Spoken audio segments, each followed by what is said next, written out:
All right, Dan, you're not a vegan, are you? I don't think you are. No, no, I'm not, mate. No, I'm actually a cattle farmer.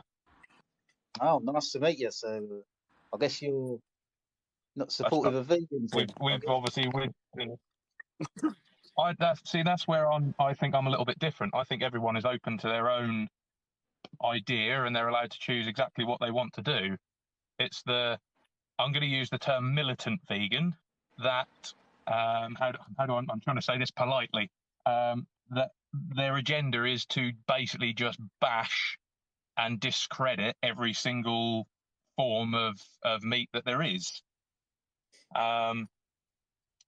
Where we are fortunate in the UK that we have exceptionally high standards of welfare, and a lot of the imagery that you see from, again, how do I word this? The sort of, I'm going to say, vegan propaganda is not from obviously high level welfare farms, and it's the use of that. Let's say in this country, I'm going to use the UK because I can only speak for the UK because I don't work in another, I don't work in other countries. I don't spend time on farms in other countries. Um, but the conditions that you talk about, I find kind of hard to accept when the time and effort goes into looking after the animals that I look after. But it's not just the conditions, is it? It's the practices. You're a dairy farmer, are you? Did you say? No, I'm beef. So obviously I'm from the UK. I've been vegan for 8 years. I was vegetarian and I spent some time on a farm. We were actually looking and observing what was supposedly a puppy mill, like puppies being bred. And next door just happened to be a dairy farm. And what I saw in the 2 days that I was there in Wales is why I'm vegan. So like that's not footage from Asia. That's not something I saw in a movie. That's what I witnessed in the UK.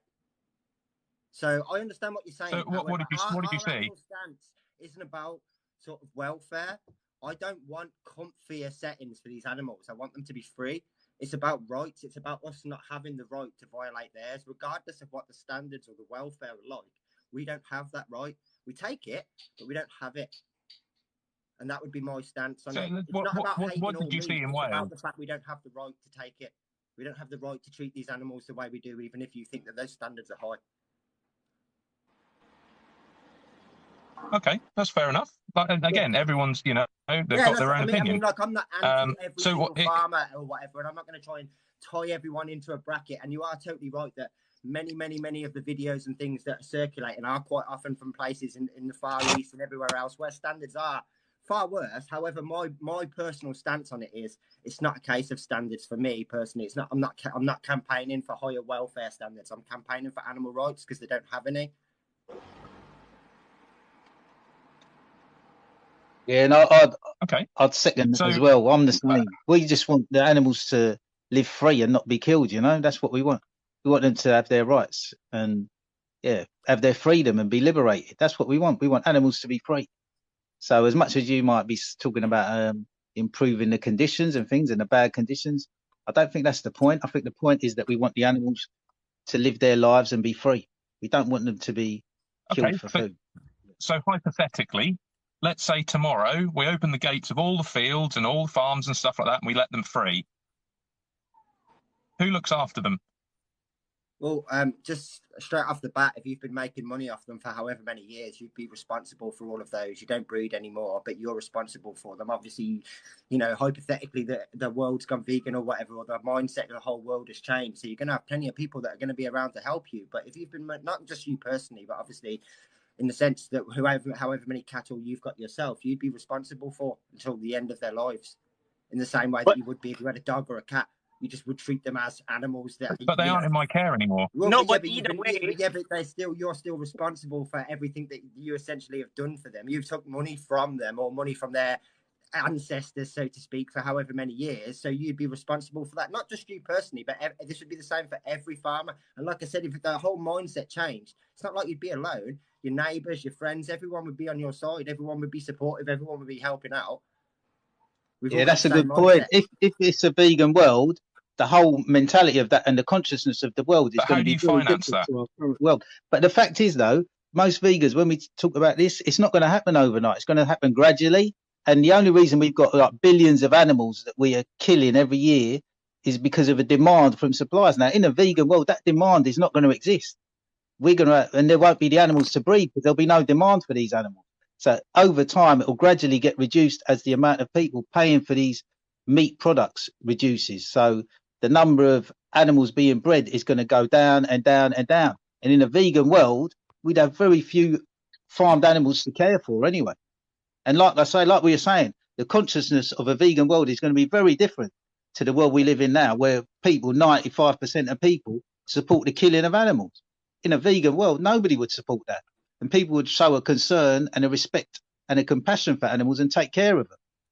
So these animals will be well cared for in a vegan world. So, because even now in this world currently, we've got potatoes as a vegan food.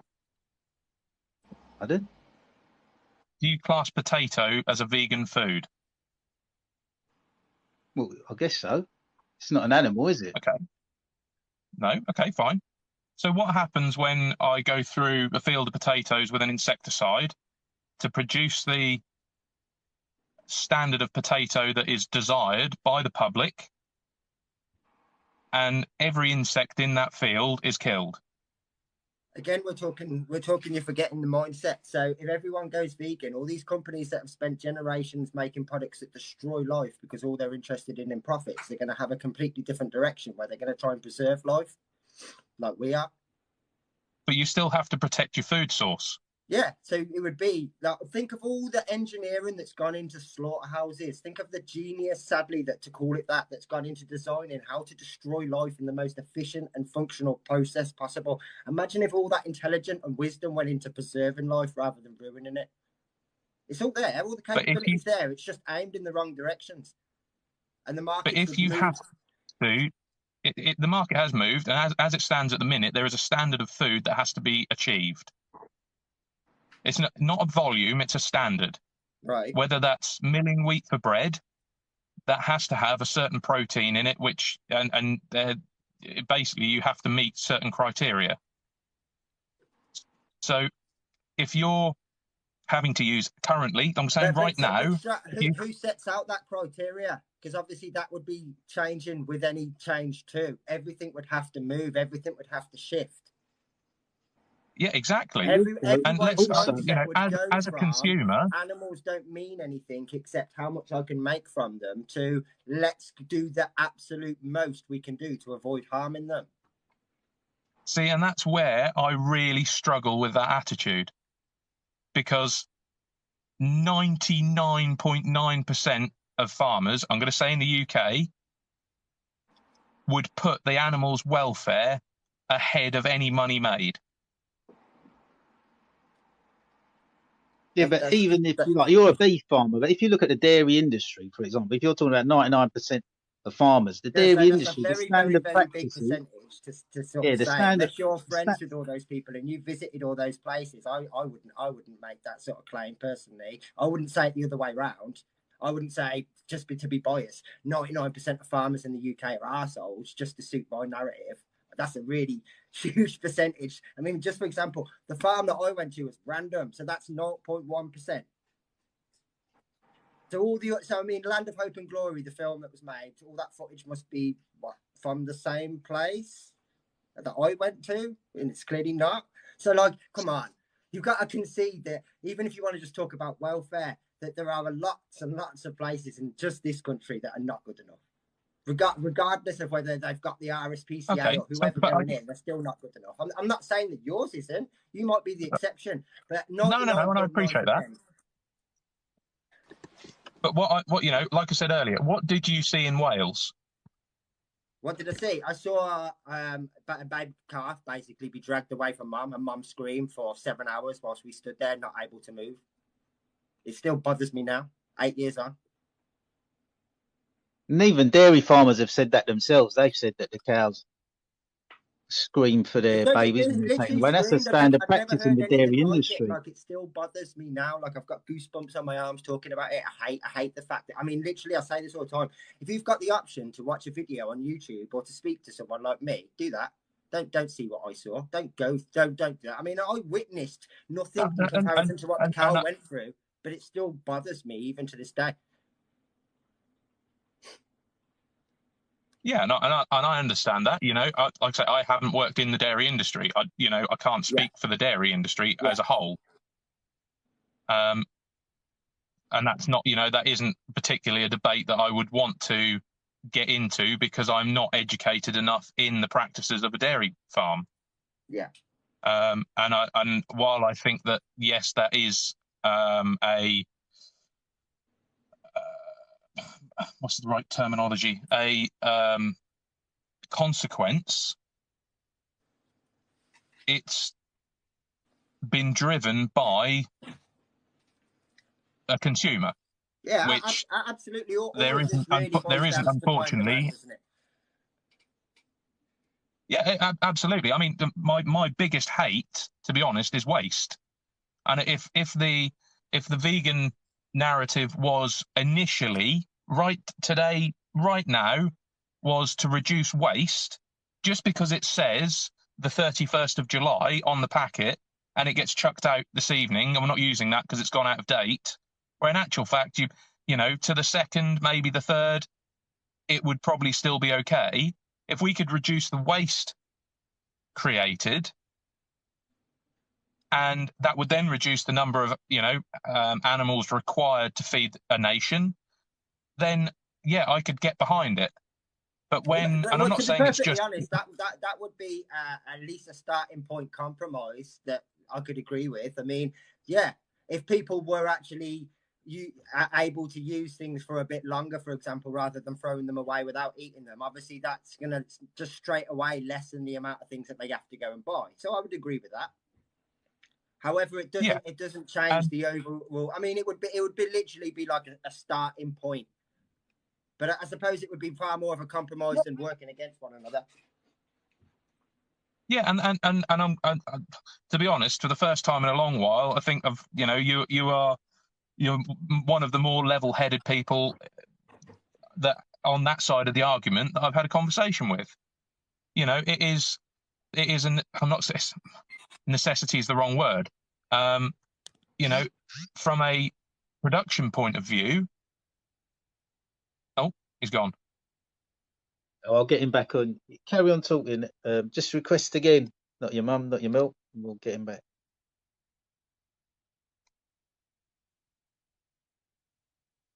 No.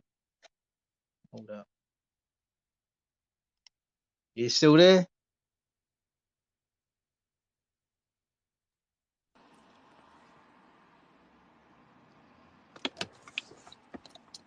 I think he's gone. I think his battery's died or something. I'm not sure. Because he's not requesting, so. Yeah, his phone battery could have died. Oh, there goes Dan as well. Maybe it's mine. Oh, maybe it's TikTok. You might be right, Joe. Yeah, maybe Joe, you're right. Maybe it's TikTok. Maybe it's my phone. Oh, man. TikTok. Can you still hear me though? Yeah, I can hear you, Mandarin, but the others have gone. It must be. It might be TikTok. I don't know. I'm going to check the requests. Yeah, but yeah, check it already. Yo, Richard. Not your mum, not your milk. Just request again, and we'll get you back on. So one argument that seems to be coming up often is the insects and the pesticides and the bugs and all these things. That one seems to be a prevailing argument that's being used here. I mean, even in organic farming, pesticides are still used. Organic pesticides and ways of getting rid of insects physically, because they have pesticides that work without the chemical action. I don't know if you know about the physical pesticides. Yeah. So is that a valid enough argument when we're talking about that pesticides are harmful to humans? They're harmful to what they call it now, insects. They're harmful to animals. Now, what do you think about the pesticide argument? Where do you stand on that one? Because obviously, your food needs to be of a certain quality. It needs to be of a certain level. And pests do exist. They do damage crops. They do harm animals. They do harm humans. Obviously, we understand that. Yeah. We've got, yeah, right. So, is there anything wrong in protecting your crops that you're growing from pests? No, I think Mandarin. The definition of veganism is to cause as little harm to animals as is practicable and possible. So I think, currently, I think we're trying to cause as little harm as we can.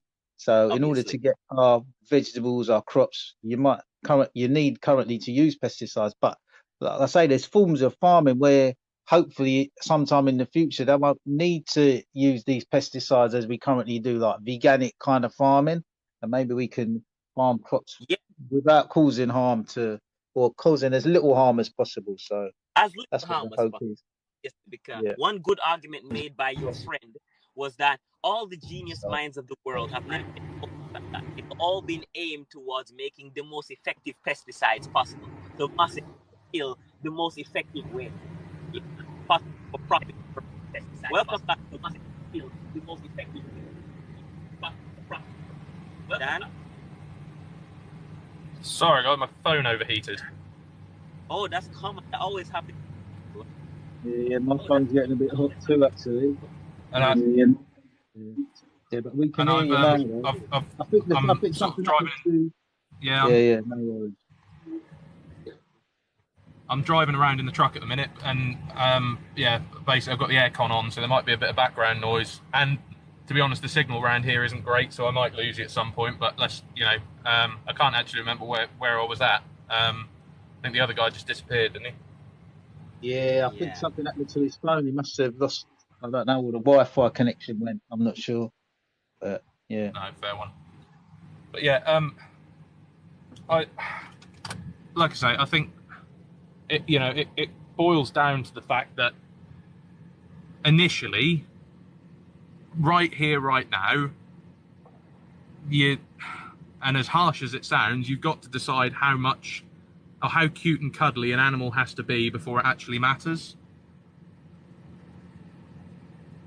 No, but I think the philosophy of veganism is to cause as little harm to animals as possible. But we include insects in that too.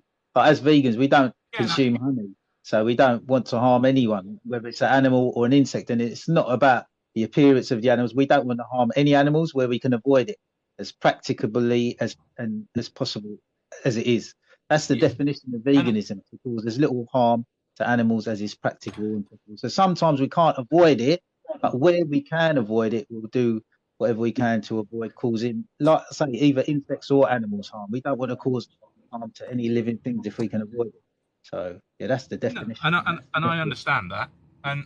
But as it stands at the minute, I without any numbers to back me up, because I haven't looked into it, I would be confident enough to say that the trade-off of vegan food on a small animal scale, insect level, there would be more deaths per, I don't know how you'd measure it, whether you went kilo of protein or how you would do it, but right here, right now, in order to produce the volume of food required, there will be thousands and thousands. I mean, I'm actually sat next to a spud field, potato field right now. There will be thousands and thousands of insects in that field. And from the point where you have to plough the ground to where you have to ridge it to make the beds for the potatoes, to planting, to the potatoes growing, for the from it being sprayed, irrigation, all of that sort of stuff, to produce one field of potatoes is vast. It's absolutely vast. And the trade-off from that against one animal, one cow, one sheep, one pig is, I don't think you can't compare the two. No, but I think what most but I think most vegans would say that a lot of these crops that we're harvesting, we're feeding them to the farmed animals, the billions of farmed animals that we're killing every year. Like we kill, what is it, 60 billion farmed animals? But a lot of the crops we harvest and a lot of the crop deaths that you're talking about, they're caused by feeding these farmed animals, because we're feeding them these crops and plants and harvesting the fields in order to feed them. So when you're talking about crop deaths, a lot of that is as a result, like I say, feeding farmed animals. So if you want to eliminate crop deaths and those deaths that are being caused by harvesting these crops, well then don't support the meat industry. Don't switch to a vegan diet where we're just having to feed people and not having to additionally, in addition to feed people, also feed the billions of farmed animals. Because even on that point, that's causing a lot of not only deaths to these field animals, but we're feeding these billions of animals, but we're not feeding people. So it's that in addition as well. So there's a lot of issues. The issue you have with that is what do you replace? So in the UK, we are very, very good at growing wheat, barley, oilseed rape, potatoes, and sugar beet. You know, that I'm going to say they're the sort of big five that we are very, very good at producing in the UK because our climate works for it. You know, all of that sort of stuff. So again, let's say tomorrow we're gonna, you know, all of a sudden we're not going to grow feed wheat because, you know, there isn't a demand for it. You know, we've released all of the animals, you know, and I still think that's a contentious argument as to who is responsible for them, because if that animal travels to the other side of the country and, you know, is involved in an accident or becomes unwell or something like that, I can't, you know, I think that's, I don't think that's a sustainable argument for many reasons. You know, but what do we grow in, you know, I can only speak for the UK. We don't have the climate to grow replacements that are desired by the masses. You know, we can't grow avocados successfully on a commercial scale. Oh yeah, I understand that. But I think like the guy before, not your mum, not your milk, was saying, currently, like, we're not in a vegan world, but I know you were saying about, so we release all the animals, but we did say that it's going to be a gradual process and it will happen over time. And currently the demand, 95% of people are demanding meat, dairy products. But as time goes by, hopefully, as we hope that the demand for these products is going to reduce. And as the demand for these products reduces, so the number of animals being bred will also reduce too, in alignment with the growing number of vegans. So ultimately, we'd like to believe that one day we'll live in a predominantly vegan world where the number of farmed animals is going to be significantly reduced. So in that kind of vegan world, we'll find ways to, if we can currently kill 60 billion animals every year and feed them all, surely we should be able to find ways, which we probably currently don't know what they may be, but there are veganic forms of farming. But in a vegan world, we'll be finding ways to harvest crops and feed people without causing harm to these animals as well in the field, and just ensuring that, the world is fed. And even just transporting food from other countries to England as well. In a vegan world, there's so many possibilities that we probably can't consider right now, but we'd find ways to feed people, you know, because if we can find ways to feed 60 billion animals now, which probably 100 years ago would have been unheard of. We're not just feeding these animals, we're housing them, we're cleaning them. So in another 100 years or 200 years in a vegan world, I'm sure we'd be able to find ways to feed people of all around the world on a vegan diet with the technology that we have in another 200 years' time. For us now, it might be a difficult concept to consider, but that's because we're not putting any effort into finding ways to feed people, and we haven't got the idea of it. But as time goes by and technology progresses, what we know now, we're going to improve our ideas on in terms of farming in another 200 years' time. And in a vegan world, I'm sure we'd be able to find ways of improving the farming methods to ensure that all people are fed on a vegan diet. I don't see why that would be such an issue, if I'm honest. Like currently, we might Sorry, go on. Yeah, I think currently, even now, there's forms of farming which called veganic farming, and they're figuring out ways to harvest crops and find ways of reducing the amounts of pesticides being used, and also with transport between countries and trade agreements, all kinds of things. That's where we kind of have to.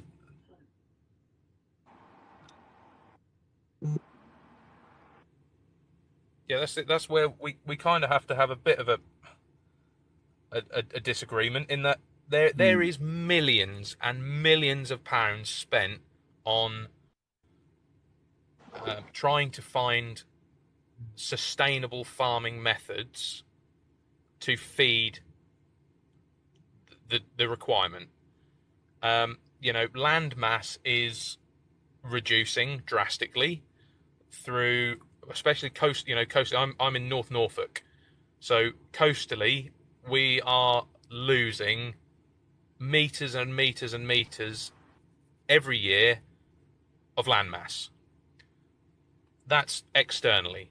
When you go internally and you have more and more fields being taken out of production to provide housing and and commercial units that could be used to grow crops quite happily. The problem is you can go in a massive circle and a massive cycle of an argument of saying, well, we stopped building houses. Yeah, but then where are all the extra houses coming from? Oh, well, people aren't allowed second homes. And you can just keep going and going and going and going. And there has to be a balance. As far as land that is currently used for grazing, a lot of the stuff, sort of West Country, hills of Scotland, in Wales, you couldn't physically grow a crop on it. It's not, the angles and how steep some of the land is that is grazed by animals successfully, you just wouldn't get any machinery on it. So then what do you do with that?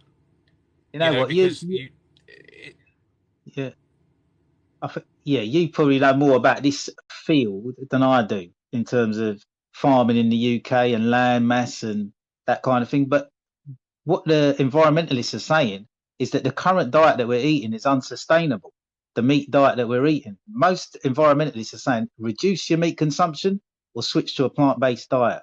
And they're saying that, if we continue eating the diet that we currently are, like I say, it's unsustainable. We'll need I don't know, they say something like a second planet Earth to sustain us. But what they're saying is that we should switch to, like I say, a plant-based diet in order to protect the environment. So the experts seem to think that we can survive on a plant-based diet. Now, I don't know the ins and outs of it because I'm not an expert in the field of farming. But according to the environmentalists, the most sustainable form of diet is a plant-based diet, or even suggesting that we reduce our meat consumption. So I would think if that were the case, then there are going to be methods to ensure that we can all survive on a plant-based diet. Now, like I say, I don't know the ins and outs of it because it's not my field of expertise as far as farming is concerned. But according to the environmentalists, it's a plausible way of protecting our future and protecting the planet. So that's what. See, I think you can kind of align a little bit, as you stated, veganic farming with organic farming. Okay, yeah. To a fair, to a fair level. Essentially, there's no pesticides used and all, and that sort of stuff. But it has been proven that organic farming is not sustainable. As it stands currently. Again, you can only go off the data you've got. Organic farming will not produce the volume of food required to feed the masses. So we have to, in order to provide because at the end of the day, it falls down to the consumer, as we said, to provide what the consumer wants, you have to, organic farming is a lie because they still use pesticides. I think that's probably on an individual basis. Organic farming is very sustainable. It isn't. It's been it's been proven. I think it was Oxford University did a study. It's you know, as it stands at the minute, organic farming, like I say, at the minute, will not provide the volume of food that is required. And I'm not saying that in the future that will change, because, like I say, there's millions and millions of pounds being spent on farming technology to try and improve. Yield is a massive word in the farming world. You know, you want a good yield of potatoes. You know, you want to be able to get as much from that acre of land as you can. Can I just ask a question? So, you said just previously, joining. Someone joined. Sorry. Yeah, I just wanted to ask. You said before that there is some land that's not suitable for growing crops, and it's only suitable for grazing. And I think the answer that I've heard to that is that, well, the economists have published the data, and it's Oxford University study and so on, saying that we would only need a quarter of the current farmland if we switched to a vegan system. So what they're saying, what the scientists are saying on climate change, is that it's okay. There is going to be some land, like the hills in Wales or whatever, where it's only suitable for sheep or whatever, and it's not going to be ever suitable for growing crops. But that's fine, because we would only need a quarter of the current farmland and less cropland than we do today, because at the moment we're having to grow so many crops to feed 70 billion animals every year, right? And if we're not breeding them into existence, we would need less cropland in total, and also all of that grazing land. And some of that, some of it might be suitable for crops, but some of it might not be. But that's all fine. Even the current cropland, we would need less of it. So what do you say to that kind of stance from the climate scientists? I think a quarter of the land that is used to produce food, I find that extremely hard to believe. In an ideal world, potentially, that would probably be very bare bones. It is an ideal world. It's a projection. It's obviously not. It's the idea that the whole world would exactly. go is also unrealistic. But what they're saying is, if that happens, we would need a quarter of the current farmland, because our current system, animal agriculture, is so inefficient, right? So it doesn't mean that will happen. It just means that actually your fears about the fact, there's some land that's not going to be suitable for growing crops, is kind of absurd, because we wouldn't even need it. We'd need less cropland. Even if 50% of a vegan world, we'd still need less cropland than we do today, because you're misunderstanding that there is this system right now where we grow crops, then filter those nutrients to another body, and before it gets to us, right? And that whole system, factory farming is actually slightly more efficient than the organic farming, because it's using up so much land. They're killed later, so there's more emissions. Exactly. Around food, so all that stuff. But essentially, it's just not. Animal agriculture is just not efficient, right? And we know that farming plant proteins is far more efficient. And this is the biggest, meta-analysis to date. They studied 40,000 farms in 119 countries.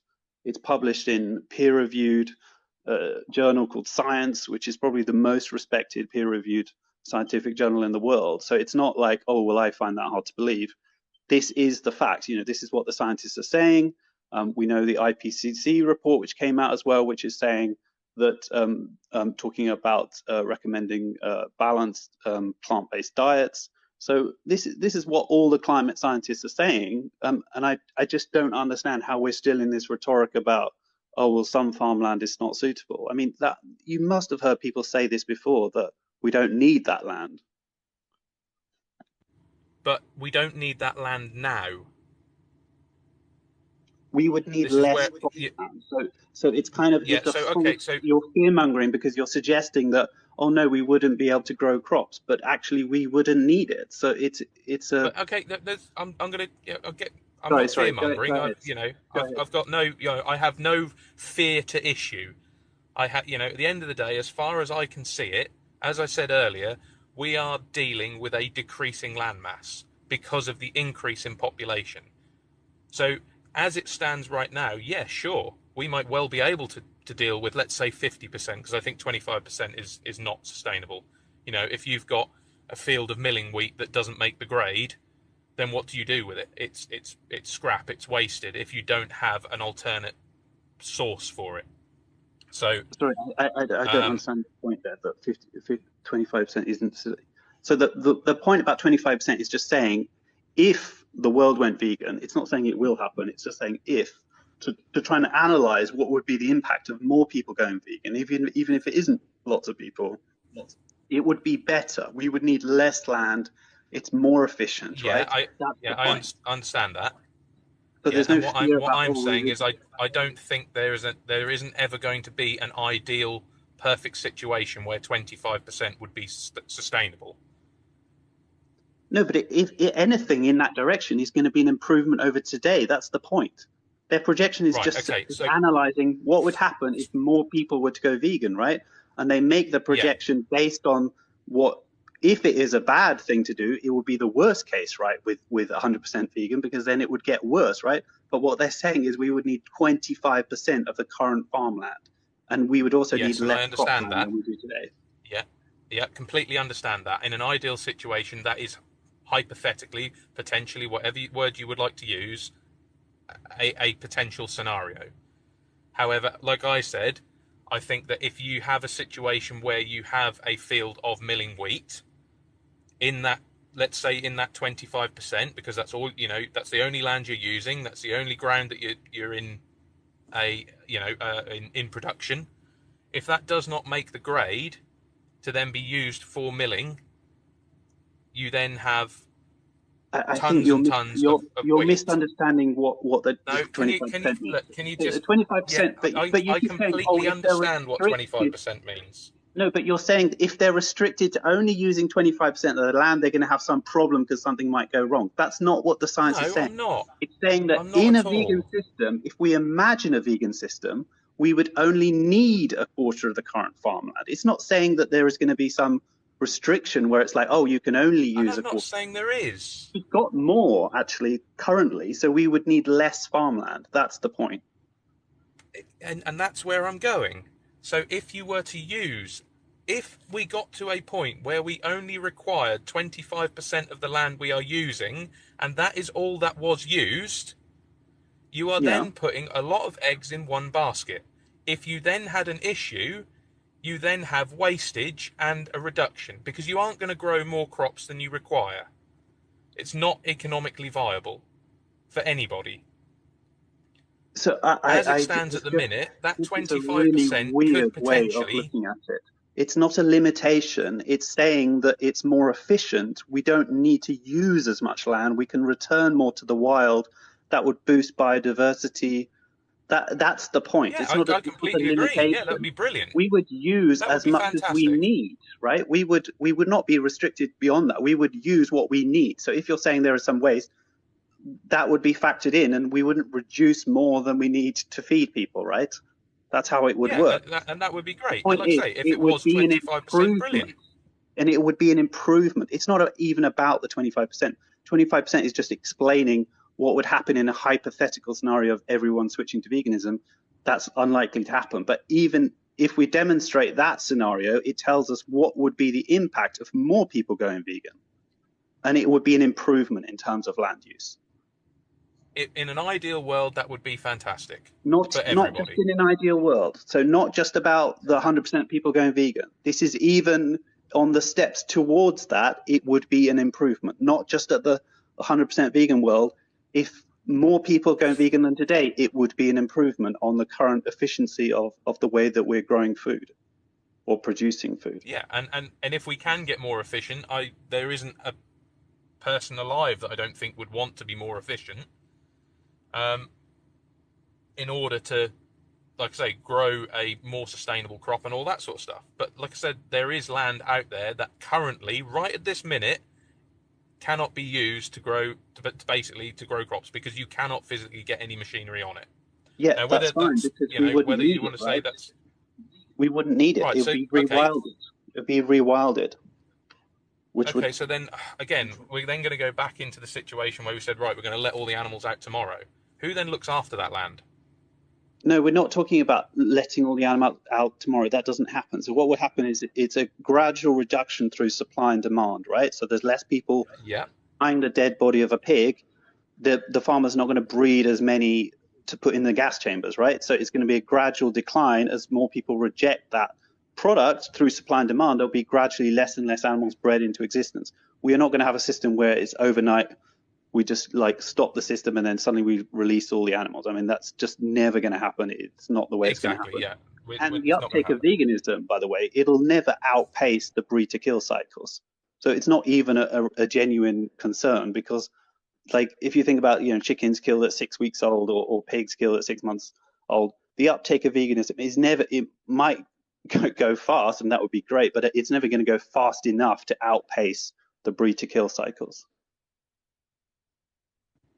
So I kind of that situation then makes this hypothetical. I'm going to use the number 25% as much as you know, because that's the number you provided.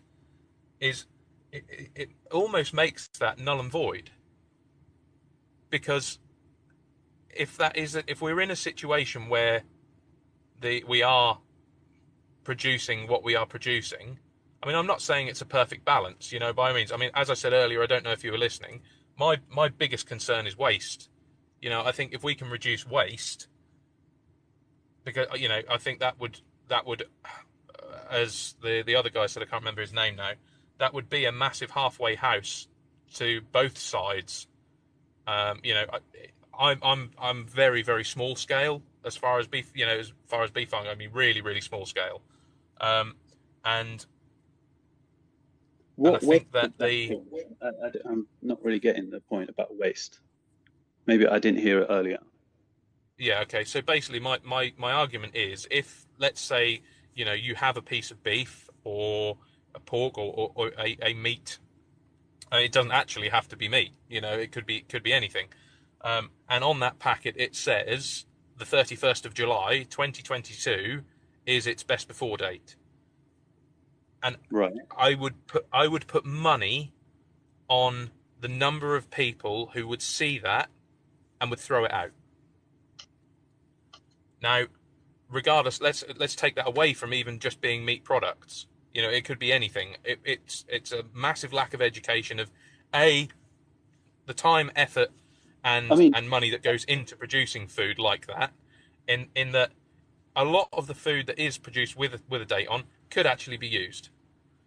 Yeah, I agree. I mean, food waste is another issue, but it's not going to be. I think waste is not the. I think veganism is not going to make that situation worse. If anything, it's going to be better, because animal products tend to be more dangerous if you eat them past their sell-by date in general, right? Salmonella and all those problems. Eating chicken past its sell-by date is more of a risky behavior than eating, a brown banana or whatever. So people don't tend to take risks with animal products, so they're more likely to throw them away, even if they're probably fine. Whereas with fruits and vegetables, the worst, they're worried about maybe it's a bit mushy or a bit brown or a bit of, but they're not actually worried about getting seriously sick. So I think in a vegan system, food waste would also be a lot better, because people take more risks in eating stuff. Yeah, and I think you're right. Although I still don't think that would, regardless, I don't think that would negate the fact that people, regardless of their eating belief, your non-committal family of four who have no vegan desire, no meat eating desire, are just a generic run-of-the-mill family, and they gauge their opinion on that sell-by date or that use-by date. I think that far outweighs the belief. And whether it was a vegan product or a meat product, I think they would still run off that. I'm a massive believer. I think supermarkets, while they are extremely convenient and stuff like that, I think they have possibly been one of the worst, the worst things to happen in the food industry in the UK. Because I think when food was produced locally, regardless of what that food was, it was traceable. It was, there was a better connection to the community and all that sort of stuff. But it wasn't commercially viable, per se. We can't. Well, I can't say whether it was or wasn't, because we don't know how that would have evolved. But I mean, I think that's more. It's made kind of more of a distance between, you're right, like people and their food and how it's produced. And I think, if a lot of people who buy beef, for example, even from you, or small scale producer, if they actually witnessed, that cow being strung up and having their throat slashed open, and they thought, oh, when I pay my money, this is what I'm paying for, I think a lot of people wouldn't, if you make that connection tighter and more visible of actually what people are paying for, I think a lot of people would say, no, I don't want to pay for this. And I think that's the dilemma. It's like, I could say the same thing about if you had a field full of insects and I sprayed an insecticide over it, and and people are paying for essentially crop deaths. If you said this is what your field of potatoes is producing, no matter what you say or how you spin it, not you personally, but say me, no matter what I say to you or no matter what I say to anybody else, there's never going to be an idyllic situation for everybody. Well, I think what you're suggesting is you're right to say that we can't live in a system where there's no harm caused, but I don't think just because we know that, if just I walk in the street, you're going to step on an insect. So just because that's true, I don't think that gives, let's say, somebody beating up a dog in a park with a baseball bat, and I said, oh, I don't think you should be doing that. I don't think they can turn around and say, hey, but look, whatever we do, you're going to be stepping on insects if you just walk to the shop. I don't think that's a sensible. I think that's a bit silly to use as an argument. So I don't see how you can use that as a comparison. Well, you're saying, oh, it's not going to be an ideal situation, so we can never eliminate all harm, so we might as well carry on slitting the throats of cows. I disagree with that. And by the way, on the point about pesticides and crop death and all of those things, actually, even if you care about that, let's put the cow in the slaughterhouse to the side for a moment. Even if your main concern was about insects dying in pesticide use or crop deaths, small animals dying in the harvesting of crops, if you care about that issue, veganism is still your best bet, because actually in a vegan system, as we've already discussed, you would need less crops to be harvested. So actually, when you count the animal feed, or if you count, the land that's cleared for cattle and all of those things, pesticide use also because you need less crops. So all of those things, they're actually arguments for veganism, not against.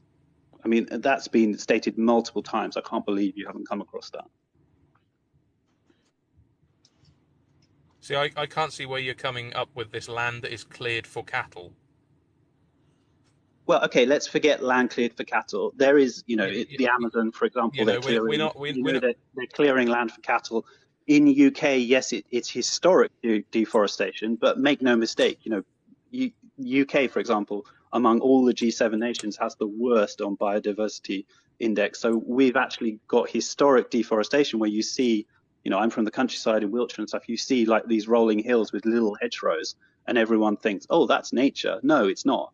That should be covered much more in wildlands, in forests and cover and so on. So yes, it's happened over hundreds of years, so we think of it as deforestation, but actually by continuing these systems of animal exploitation, I would call it, of breeding these animals into existence, then we're preventing rewilding. We're preventing that biodiversity to bounce back.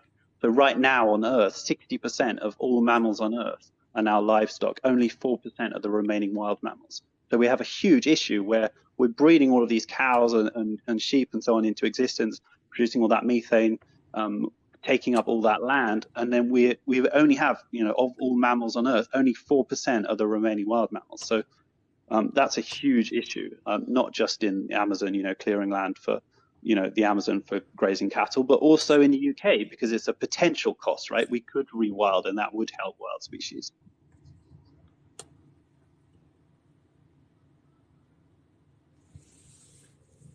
Oh, are you there? Or are you gone? No, we're here. We're waiting for your response. Yeah. Sorry, yeah. It just. I don't know if it was my signal. It just cut out. I think it's interesting. I would argue the numbers. I'm not saying that everything is perfect. I think that, again, no matter there's so much stuff to read that is available. While I would say yes, there is going.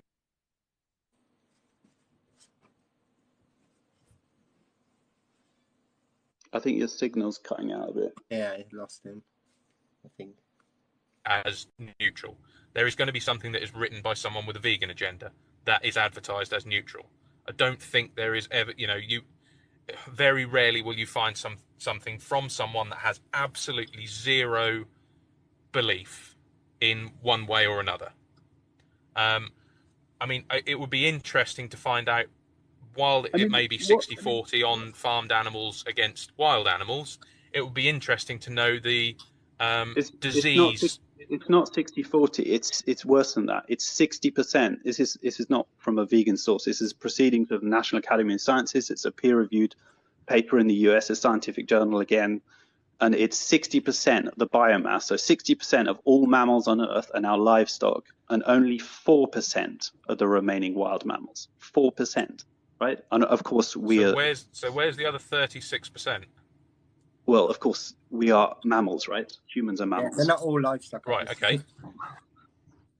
But it's easy to forget that. I know a lot of non-vegans forget that humans are mammals, but yes, we are. So yeah, I'm a believer that humans are animals. That's yeah. Okay, great. I think there is a cycle. Yeah. I think we are part of, as much as there is a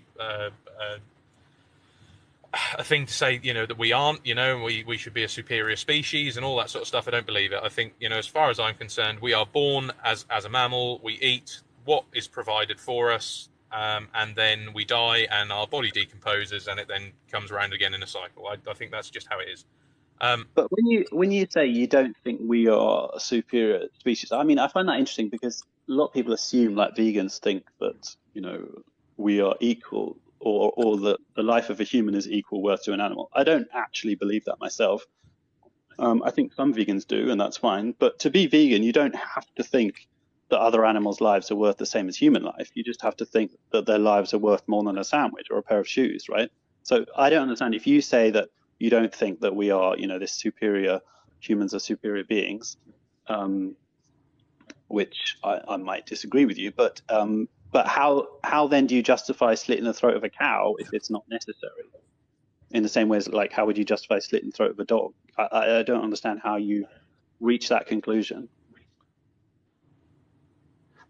So you've kind of lost me as far as whether I think we're superior or not, or Well, if you think that, so a lot of people think that we are superior beings, therefore, even if it's not a necessity for us to eat a steak or whatever, just because of our enjoyment or our pleasure, temporary pleasure, let's put it that, then it's justified for us to slit the throat of a cow because we are superior, right? That's what some people believe.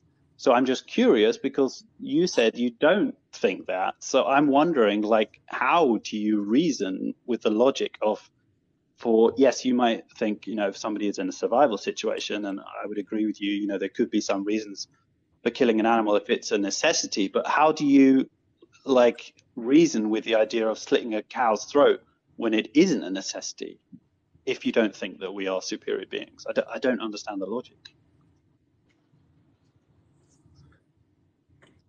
So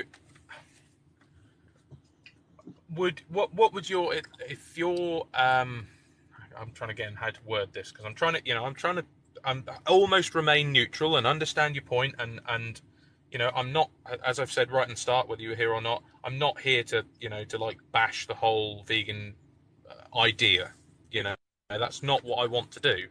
I think veganism is just kindness to animals, right? So I think everyone's free to make a choice on what they want, what they require. I think not the cows, the alternatives that are produced. Yeah, but you could say that about anything. Like I said before, we don't give the insects a choice when we spray them. We don't give the we have to eat something. Like you said, the animals that were in the land, the animals that were in rainforests and stuff that have been cleared to produce palm oil, we didn't give them a choice. That's not a meat issue. Less insects are killed, right? So we're talking about when we don't need to, right? So we don't need to slit the throat of a cow. There is no possibility of us just not eating anything. And even if you care about insects, right, which I think is a good thing, great, care about insects. I find it odd that you care about insects but you don't care about cows. But okay, yes, let's care about insects. But there's still the best solution. Just stop there. I do care massively about cows. But you're bringing up the point about I wouldn't ever say to anyone. But you don't care enough about them to. I wouldn't ever say to anyone they don't care about their animals that are in their care. I think that is incredibly unjust. Well, okay, but you're saying that people don't care about the insects then because they're being killed. So I don't really understand. What's your point about insects then? No, I think the issue is the argument that there is one life against many, and that slitting the throat of a cow, it has become, after much I'm going to say testing, that is the most quick and efficient way for that animal to be processed. Yeah, but come on, who's decided that? Human beings. But if you need to, but that's the point. It's not about. It's not. It. Yes, I can imagine. You can say that about anything. Well, okay, so if we're talking about killing a dog, right? If we're talking about killing a dog, I could, by the method, right? I could say the best way to do this, to cause the least amount of suffering, to kill this dog because they're in pain or they have cancer or whatever. Yes, of course, I could define a method to do that. But that doesn't mean that I go around, killing dogs when I don't need to. So I think the problem is you're skipping, which a lot of people do, unfortunately, skipping question one, which is what vegans are trying to get people to answer, which is this a necessity? And clearly it's not. I mean, I've been vegan for 4 years, so clearly it's not a necessity to eat steak. So we don't get to just jump to question two, which is about what's the best way to do this, cause the least amount of harm or whatever. I mean, it's great that we're thinking about the least amount of harm, but clearly if you genuinely cared about the least amount of harm, we wouldn't be putting them in a slaughterhouse in the first place, right? So yes, it might be the best of a few options, but the option to not do it, right? The option to not slaughter them, to not slit their throats, that's not even in consideration.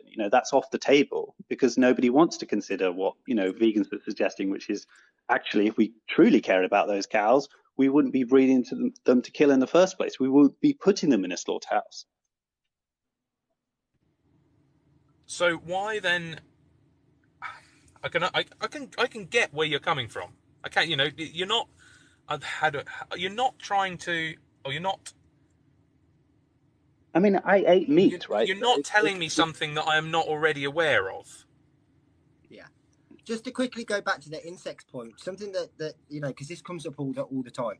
There's the real single difference, other than the things that have already been pointed out as well, is we haven't got farms out there that are breeding these insects to release to then be killed by pesticides. This isn't a cycle we are creating. Whereas if you talk about the choice, I mean, literally that's what cows exist for. They're bred to be killed. It's not really in the same barrier, is it? When you think about insects are killed because of what's sprayed on crops that people are eating, but that they're not being bred, shoved into that field to then be killed specifically by that pesticides, which is exactly what cows are being done. It doesn't matter how much care goes into them. They're being bred and raised to be killed. Yeah, and we are currently at a massive, like I say, biodiversity is on its knees. Yeah. We are at such a poor level of biodiversity because of pesticides and stuff that are used. It's scary. I think I can't remember the exact figure, but there has been a study done, and I think we've probably only got 25 years of quality soil health left in this country. And that is down to the lack of biodiversity. Now, so why not the next 25 years is going to be far. Why not? Why not? Because we know that beef farming is one of the worst. You can't just use the rewild card. It takes, if I take this field of potatoes that I'm currently sat next to, if I then said, right, I'm going to leave that, I'm going to do nothing with it, it would take. It doesn't take a long time. It is actually quite quick. It would. They've done it in the Netherlands. It's amazing. Like I've seen reports on it, and just in a short space of time, it's incredible. And now they have great areas of biodiversity. So yes, it does happen. It's not going to happen overnight, but it does happen. And it's definitely a step in the right direction. I mean, I don't know what. And it may well be, you know, but it's not. I can't see how. Like I say, when we're facing decreasing. I've said this before. I don't know if I can't remember where you know whether you were in on this bit. We're facing currently a decrease in productive land mass anyway, regardless of whether we change our feed habits or not. We are going to suffer a massive reduce in land mass. Well, not regardless, because it's more efficient. A plant-based food system is more efficient, so we would need less land. So it's not regardless. That isn't what I'm talking about. But you just said regardless of food habits. That isn't what I'm talking about right this second. Yeah, but it isn't regardless of food habits. If you completely less land. But it is. The food production does not change the fact that as it stands at the minute, land mass is decreasing, externally from coastal erosion and internally from building. Whether you decide to go down a vegan diet or not, apologies, that is a fact. It is happening. I didn't know you meant like from erosion of from the coastal areas. Okay, my bad. Yeah. So that's what we are facing currently anyway. So as going back to what you said earlier, when you have a situation where, and again, I'm going to use the 25% as a marker, just as a number, just so there is a reference point. Yeah, we would need a quarter of the current farmland. So let's not of the current farmland. Yeah, we would need 25%. So that's a good thing, right? It's not a bad thing. It's good that we would need less farmland. Yeah, it is. I completely agree that if in an ideal situation that could happen, that would be a good thing for mankind, in that we would still be able to produce food. I don't know who this Joanna Tech thing is, but she's just repeating the same thing over and over again, and it's, yeah. Even on the path to that, though, there will be improved. It's not going to be like either we get to the 100% of people vegan and we suddenly get this, 25% of farmland needed. No, it's going to be, of course, the closer we get to, stopping animal agriculture and shifting to a plant-based food system, we're going to be able to free up more and more land, right? So all those, areas where we're talking about biodiversity and, rewilding and all those things like carbon capture from, having more forests and not having to grow all this soy to feed the pigs and chickens, like all of that is going to improve on the way to getting to that. It's not like that or nothing. It's not like that or today. I mean, so just something that's just popped into my head, and it may have been, you may have talked to someone about it before, or you may not. Now, how do you gauge? Let's say we get to a point where we are at, I don't know, let's say 85% vegan, just for a number. Mm-hmm. And I can't ever see that happening. And it's, it's not for the, your guys' want of trying or anything like that. I just can't see it being a thing. How do you then, as a mass majority, let's say you are a majority, how is that then, I'm going to say, policed? I don't know, when you still have meat eaters, because inevitably there will always be a situation where you have someone that does not believe in the same thing. We see it with religion. We see it with the treatment of animals. All that sort of stuff. I think it will happen. It won't happen in terms of like. I think I know where you're going. So you're saying you can't convince everyone, and I think to some extent you're correct. And I would make analogies with other justice movements in the past. If we say I'm gay, so if we see like how we've come along with like homophobia, for example, like when I was at school, it was quite common for a lot of people to be homophobic. Yeah. Now today in like mainstream society, I think we've reached a point where, on television or, examples of homophobia, they're just not accepted. They're not tolerated. Now, that's not to say that everybody is now suddenly, there's nobody harboring, homophobic thoughts or feelings. Of course, clearly there's still going to be that minority, but I think it's a lot harder for those people to act out those positions or those behaviors, right? So today, if you're in a room like of 10 people, maybe one of them is vegan, right? So it's very easy for the people who are continuing to kill cows and pigs and so on to be feeling like, well, I'm just normal, right? I'm not choosing to do anything. I'm not choosing to kill a cow. I'm not choosing to kill a pig. I'm just doing what everyone else does. But then suddenly, if you can imagine a world where, maybe you're at a dinner party and there's like 3 people are choosing not to slit throats of cows or put pigs in gas chambers, suddenly the people who are still doing that, they kind of feel like, oh, well, now I'm not as I was before, just being normal. I'm now choosing this side, right? I'm now choosing to slit the throats of cows or choosing to put pigs in gas chambers. And that's a very different feeling. So I think what will happen is it'll be more of you'll get early adopters, then you'll get people who start to move over, not because they're necessarily passionate about it, but because they're scared about being seen as a bigot. So they might identify with some of the ideas, but maybe they're not brave enough to speak up early. But I think they will quickly move across. And then you're right, there will be some people who still want to eat meat, still, like the homophobic people today. There still will be a few of those people around, but it will be a lot harder for them. So they won't, they'll feel ashamed, and that's a good thing, right? They won't be able to eat out so easily. Why is that a good thing? And all of those things. Well, because of the harm that's caused, right? What? Just as But why the is harm. making someone feel ashamed of something that they believe a good thing? Well, it's a bit like, why is it a good thing to make people feel ashamed of being homophobic? So there will be people who are homophobic, right? They're causing harm to others, just like, eating meat does cause harm to others, right? So it's a good thing that people feel ashamed to, let's say, if somebody is homophobic in a dinner party, to air their views. I think that's a good thing that they now feel ashamed that they can't openly express those, bigoted ideas in a public setting. I think that's a good thing.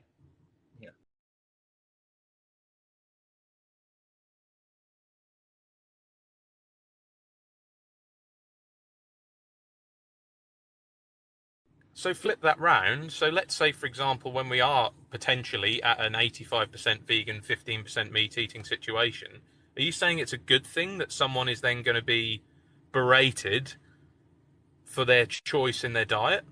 Well, I don't because think that makes that no different to when it was the other way round. You can have a quick look at the comments section to see that you don't need to berate anyone. Just by existing, we trigger people. But just to go back quickly to what you mentioned earlier, Ari, like how would it be policed? Essentially, like if you work still on that 85%, then all of these inspectors and all of these RSPCA people and everyone that currently polices everything will be 85% vegan.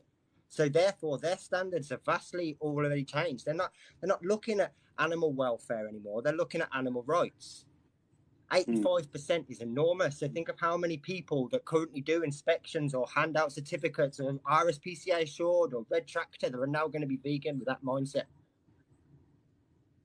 This part of the hypothetical situation is forgotten. There's someone here, Earth Angel 1414. No one's being berated apart from vegans. And this is where I'm sorry, we don't agree. I said because there is thousands and thousands of people out there that have issues that aren't diet related. And to just believe that the vegan believers in vegan diet or vegan life are the only ones that are getting berated is so narrow-minded. Yeah, of course, there's lots of issues, and that's. But I'm not too concerned about like people. I'm well aware that people will attack vegans because it's an unpopular opinion and people don't like feeling guilty. But I think it's more interesting, like the points you were talking about. Whether it's a good thing that people feel ashamed of doing something where they're causing harm to others, and I think that's an interesting question. I do think it's a good thing because I think it motivates people to not engage in that behavior, and I think overall that's a good thing. But yeah. So can I just jump in there just for just 1 second? So if I'm being too personal, tell me. Did anyone ever make you feel ashamed of being gay? Yeah, I think so. I mean, yeah, definitely at school and stuff. I don't think like very directly, but yeah, certainly at times, yeah. Okay, so you know, me personally, and I can, you know, I would never ever talk down on someone for the way that they, you know, that what they believe in, you know. So this comes completely neutrally. Well, anything. If we do get to a point, not any belief. If we do get If to you a had point belief where in we are kicking dogs. No. If we do get to a point where we are predominantly a vegan society, Yeah. why would it be acceptable to make anyone feel ashamed of their choice to eat meat? I think you're looking at that part. I don't think anyone's talking about, like, for example, we're 85% vegan and like the 15%. It's just using it as a number. Their Saturday it's dinner purely hypothetical. Are going to be like hounded by militant vegans who charge up to them at the table. It's not going to be like that. It's just in the sense that the way that the example he's making is, if someone stood in the street in the equivalent of posting meat emojis in here bragging about a bacon sandwich, then society around. Yeah, I think, and to be honest, I think that's ridiculous. It's not anyone going to be berated. Society will no longer sort of be like, yeah, that's fine to say. It'll be like, no, that's not acceptable. That's the difference. It's not that anyone's going to be sort of like singled out and people are going to be stampeded during their lunch. It's just the fact that, and that's the way society's always worked with things. Things used to be far more acceptable to say even 20, 30 years ago than they are now. It's society that will move. It's not that anyone's going to be berated and harassed or anything. It's just that society's going to frown on their actions. The difference is between what's happening to vegans right now, which I don't think is a huge issue, but like, yeah, okay, some people writing bacon emojis or whatever. Vegans aren't doing anything to harm anyone, right? So our beliefs they're the opposite, actually. We're trying to promote compassion. I think that's a contentious argument. Hang on, let me finish. So vegans aren't doing it. Our whole passion thing is about, let's not slit the throats of cows. Let's not put pigs into gas chambers in the UK, right? So all of those things are about, you know, non-violence. It's a peace movement, similar to people fighting against other injustices. So that's the point. You know, by being vegan, all you're saying is, I don't think we should be, you know, being violent to the other animals, right? So that's the point. So there's nothing really justified in terms of basically people saying that, you know, harassing us for that. However, I think when it comes to, you said, you know, oh, what's the difference? Well, I think we can't say that all beliefs should be respected. Like, what do you think? Do you think that any belief, regardless of, and also acting on that belief, of course, you know, the behaviors associated with that belief, do you think that all beliefs should be respected and all behaviors should be respected no matter what? You know, if somebody had the belief that it's okay to beat up a dog with a baseball bat, do we have to respect that just because it's their belief? Or would you draw the line at victims? Again, do you draw the line at victims? You know, because I think that's what most people do. They draw the line at victims. I think that is a fair point. I think that there is a socially accepted grade of what is acceptable. I mean, you know, it's you can think of anything in the world, and as disgusting as a lot of it is, someone will like it. You know, it's well, bad stuff will not always ever happen, going to be. But we have a choice. No, right? but I don't even mean just bad stuff. You know, I mean we're talking really horrific stuff. Yeah, terrible stuff will happen. It's always going to happen elsewhere in the world. Yeah, but we have a choice whether we want to contribute to more suffering, right? You know, each of us can make that choice whether we. Just because bad stuff happens doesn't mean I'm going to throw my hands in the air and say, well, look, bad stuff happens elsewhere. No point me worrying about putting a pig in a gas chamber. I don't subscribe to that logic.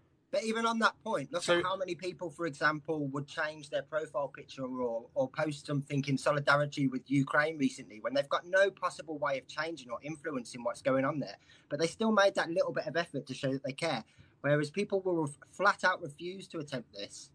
So just because you're not possible yourself of changing something completely doesn't stop people doing it for other things. They are capable. And actually, when it comes to veganism, one person, more so than most other cause, does make a huge difference. Just one person, because you're no longer consuming animals yourself for a start. You're no longer wearing them. Plus, your impact on the world is greater. So just one person changing makes a huge amount of difference. But people will do it for other causes that they've got no real way of impacting or changing. I mean, how is someone changing their profile picture in England going to affect anything in Ukraine? It's not. But people will still. No, I don't. I think that's ridiculous as well. But how many millions and millions and millions of people did it without even considering it? They probably just did it loads. because they wanted to show that they can't change anything. But yeah, I mean, people love causes. See, and but see, that's where I think we're inherently we don't care as much as we probably would like to make out. If that's probably going to be a big sort of big red flag. But I think there are a lot of people that, let's be honest, unless it's out of their back garden, they don't really care.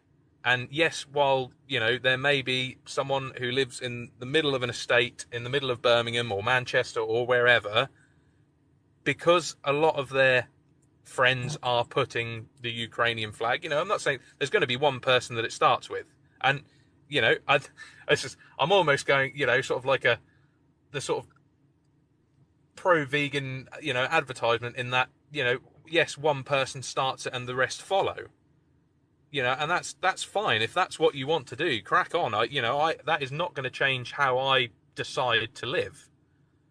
But I think it's kind of a bit misrepresenting veganism to suggest it's just some fad and everyone just follows, because actually, to be vegan, it's really tough. You're pushing against the tide. Everything in society doesn't want you to be vegan, right? Including family, friends. So the idea is it's just, being a sheep and just following is just so misunderstood. It's the complete opposite. It'd be far easier if you want to follow.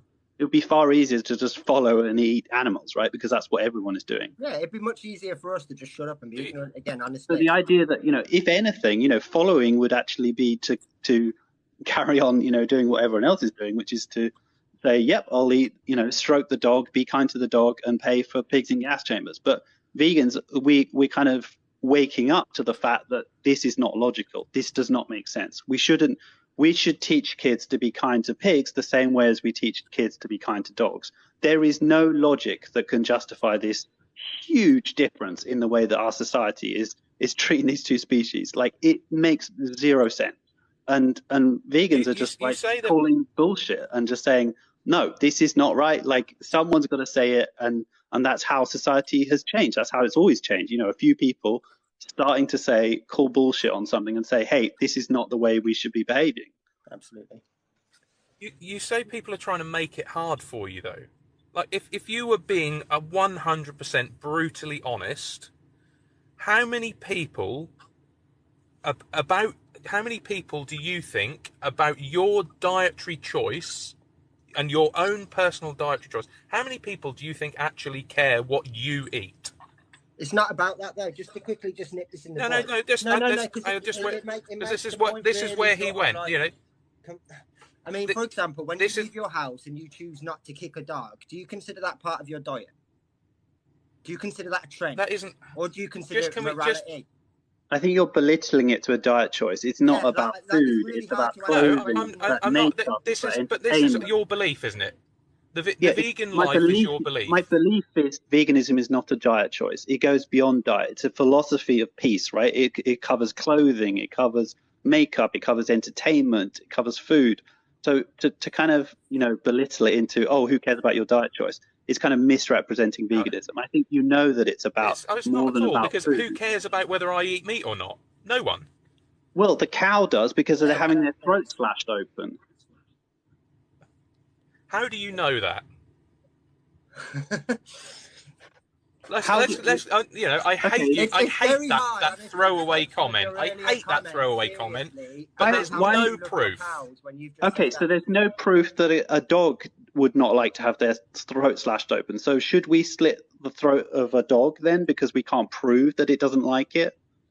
What about a baby? Like, a baby can't communicate to us either. So are you saying, because let me say, how about the polar bears, or how an individual cannot communicate consent to being slaughtered, that means that lack of consent equals consent? Is that what you're saying? And someone just said, Rain Edie just said, throat slashed open, that isn't how it's done. And she's right. All right, describe to us how your cows are killed then. Can you describe in detail? So as far as I am aware, in most registered UK slaughterhouses, because I cannot talk for other. Like we said before, the videos you see from Asia and South America and stuff like that, I think are absolutely disgusting. Something elsewhere. Let's just talk about what happens in the UK. Exactly, but I'm just making sure that I'm making myself clear, because it can be very, very easily twisted. How are your cows killed? You must know that. So just give us in detail. So as it currently stands, because I am such a small producer, I haven't actually sent anything to slaughter. So I haven't actually taken any of my cattle. I have taken sheep when I had sheep, but I haven't currently taken any cattle to the slaughterhouse. But you mean not you personally, but you've produced. Not me personally.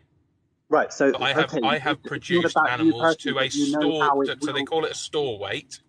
Okay, but they would be then slaughtered, right? So how are they slaughtered? Whether it's you individually doing it or not, I'm not asking that, obviously.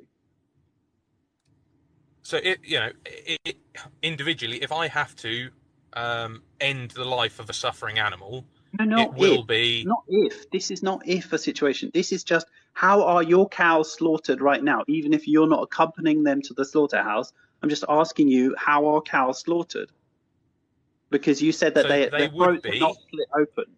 So a bolt gun and then their throats are slit open? They're either bolted or they are electrocuted. A lot of pigs are electrocuted. No, 90% of pigs are actually not using electrocution. They're put in gas chambers. That's from the Food Standards Agency. So almost 90% of the 9 million pigs slaughtered in Britain each year are put into gas chambers. So actually, electrocution is another method of stunning, but that tends not to be used in the UK because they think it's less humane, because you have to separate the pigs and they start getting very anxious because they're very social creatures. So it's very difficult. And also with the prods that they use like the tongs they use to electrocution, there's a lot of human error. So some people would say that it's less humane than the gas chambers, but both are horrific. But then they still have their throats slashed open, right? That's the stunning process, and then they have. Yeah, they do. They have to be bled. They have to be bled. Yeah, they have to be bled. So the same. So for the cows, let's not pretend that their throats are not slashed open. They are. It's just that they're bolt gunned to the head first, and they're strung up by their ankles, upside down, and then somebody slashes their throat. Correct? Yeah, but that isn't how they haven't had their throat slit and are hung upside down while they're conscious and alive, have they? No, they have the bolt gun and then they have their throat slashed open. Yeah. So unless it's halal, I think then if it's halal slaughtered, then they're not allowed to be stunned. So the first thing has to happen is that their throats are slashed. Yeah, and I'm without wanting to go down a religious belief tunnel or rabbit hole. That isn't something I wish to talk about because I don't agree with it. Well, lots of people would suggest that halal slaughter, the whole point of halal slaughter is it's meant to be better for the animals, that they're not. They argue the same, and that is their belief. It's the safest and the nicest. That's their belief, and I wish to leave that there. I mean, both ways are something I want to discuss as halal slaughter. Well, it happens in the UK, so it's not something that's just happening abroad. Take the religious element. No, I'm not saying it is. So you're not worried about offending. All right, let's forget halal for a moment. What bothers you about it? Do you think it's not necessary? Do you think it's cruel? Do you think it's... What is it? Take the religious and, worrying about offending anyone, for example. What is it that you don't like about it? Why is that different?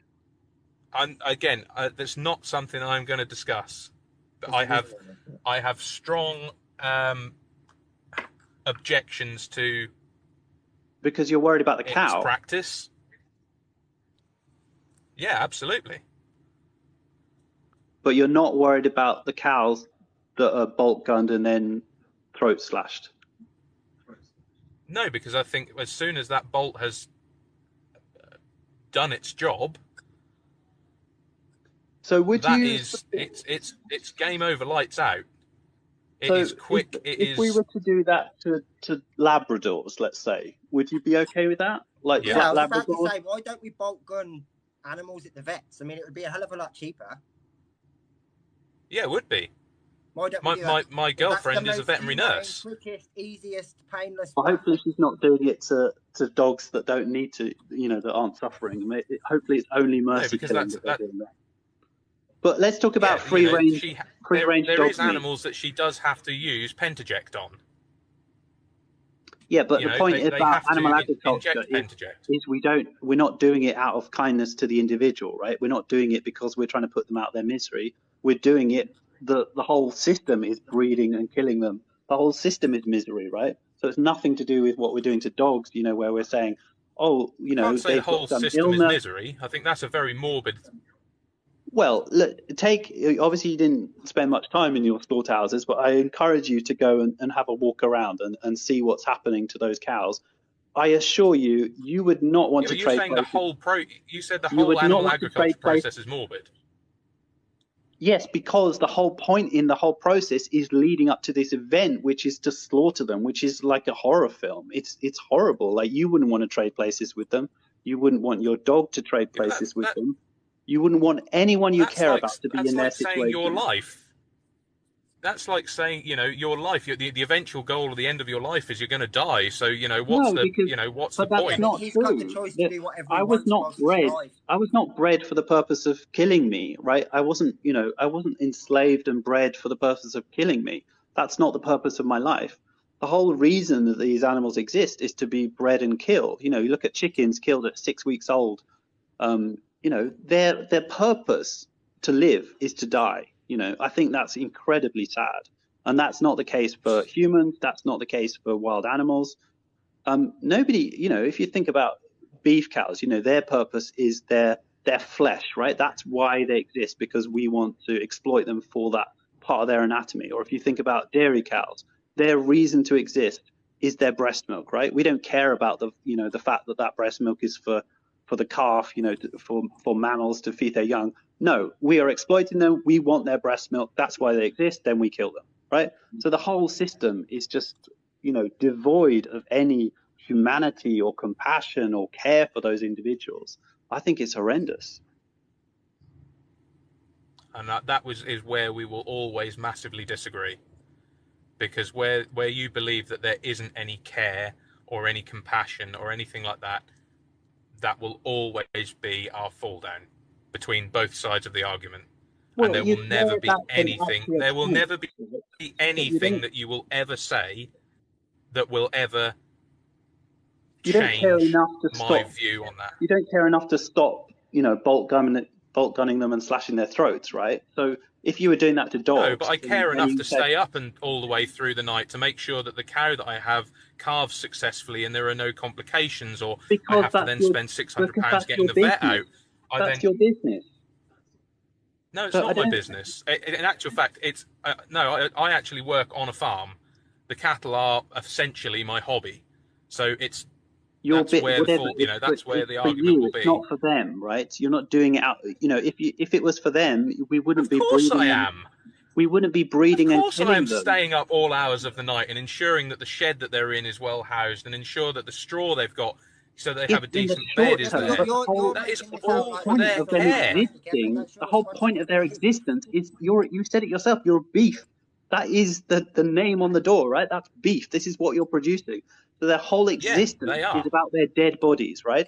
So yes, you might care about them in the short term in some small part of the process, but just like, you might find that there are examples of people abusing dogs, right? Where they're breeding them into existence for the purpose of skinning them and having dog fur farms or whatever, right? And those dog fur farmers might say, hey, look, I cared for that dog, when they were a puppy, and therefore it's okay for me to carry on breeding these dogs and slaughtering them at a fraction of their lifespan. I fundamentally disagree. I think you don't care enough. You care up to a point, right? But, part of that is also the product, right? But yes, you might care also about them as an individual, but not enough to stop exploiting them, not enough to stop slaughtering them. And I think, again, that's where we're always going to massively disagree. And we would just stop doing what we're doing. You could say that about a lot of stuff. Nights that you've spent, right? You take some of those nights you've spent with mother and calf, and you've watched that clearly more than once. How can you say something like, "How do we know they don't like having the throat slit"? You've watched them. Okay, well, how can you say then that attached to them? You must know the same way that you wouldn't want it. Like, how can you say then that, like, when there's a mother, you know, especially a heifer, so a first-time mother who does not mother that calf, what do I then do with that? Am I then responsible for it? Do I, do I then just leave it, let nature take its course? Because that's happened all because of you and what you're doing. That But I haven't done it naturally, has it? What? She hasn't given birth naturally? No. How did she get pregnant? Artificial insemination, right? I use AI. Yeah, so exactly. I use that's it. An arm up the anus. Hang on a second. Let me just finish. I use AI because I do not have. Can you? So I use AI. Yeah, I will do in a second. But the reason I use AI is because I don't have the housing that is secure enough for a bull. It's standard practice AI. Well, not in the beef industry, more so in the dairy industry. Okay, I'd like beef industry is predominantly used as a bull. So with the AI process, so basically, it's much like a female, a human. Hand up the anus. So it's much. Yes, it is. Yeah. Yeah, hand up the anus. Grip the cervix from the inside. Do you know why? Yeah. Grip the cervix from the inside.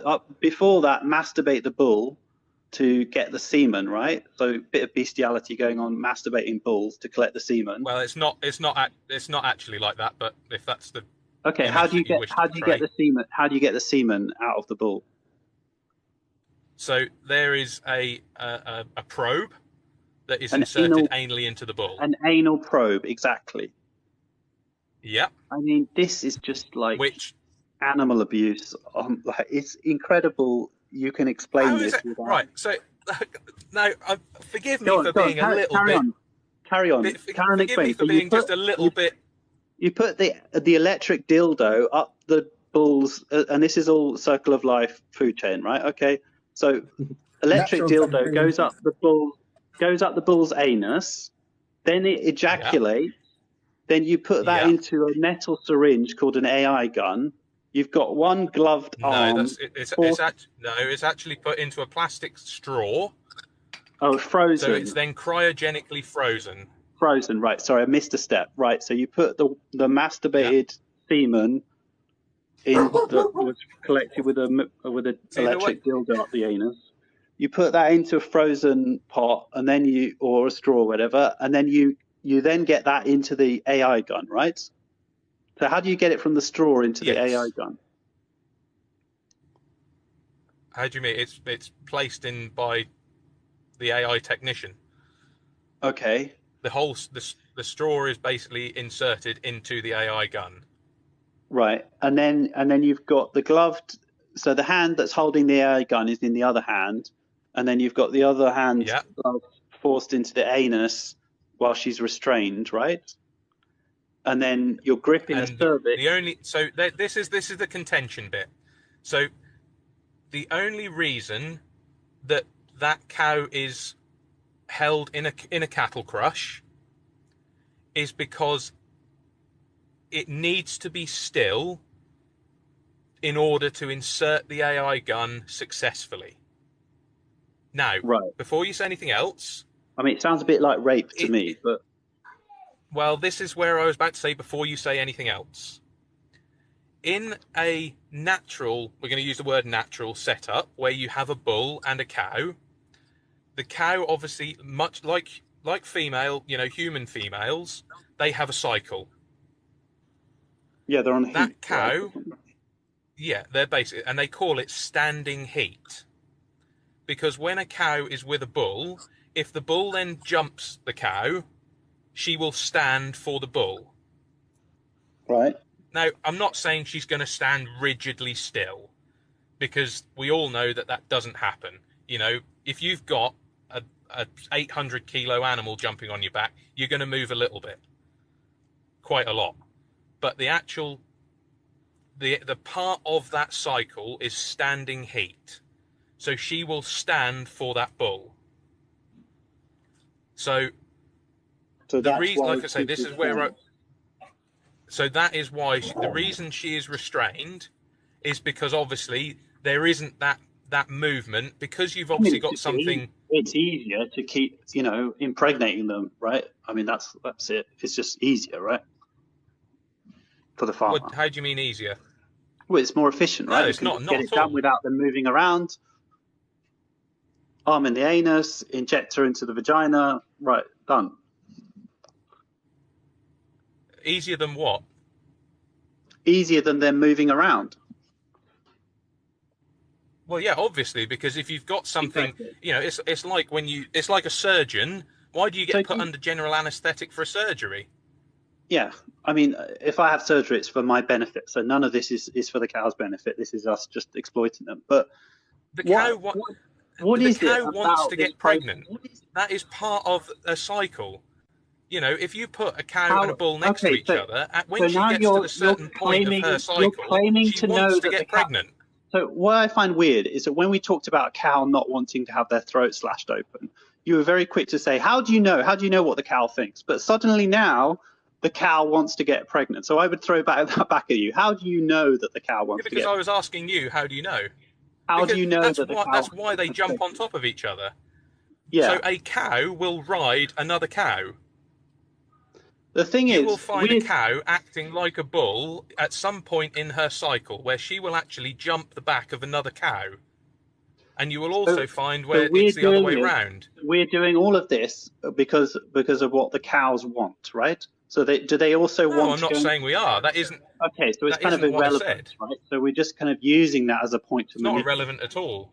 Well, you're using the imagery of a masturbated bull. It's not imagery. That's what we do. You just told everyone yourself that you put an electric dildo up their arse to make them ejaculate. Because we want to collect the semen. And I'm sure there is a lot of men in the world that would enjoy the same thing. Yeah, if they consented to it. Yeah, consent, right? That's a big thing. Do you really think, regardless of...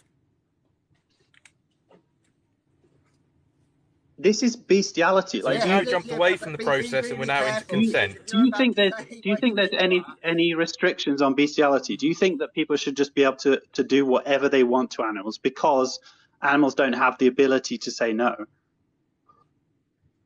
Because that's kind of your logic. Yeah, I recently covered a case of a man. But you could say that about everything. Assaulted chickens. Would it be okay because they couldn't? No, I'm asking you. Do you think that we should be able to do whatever we want to an individual because they can't say no? I mean, you could use the same logic with children. I mean, children can't say no, right? Or a baby can't say no. So are you suggesting that if that individual cannot express that they do not want... I'm not suggesting anything. This is something you're conjuring.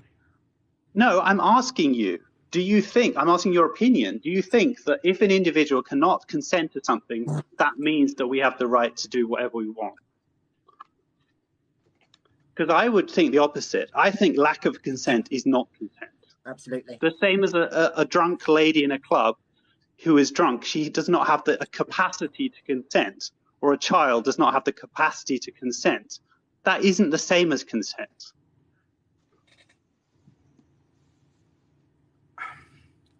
And while I can understand where you're coming from, but I think that again opens up an entirely different argument, and not just about the situation we're talking about.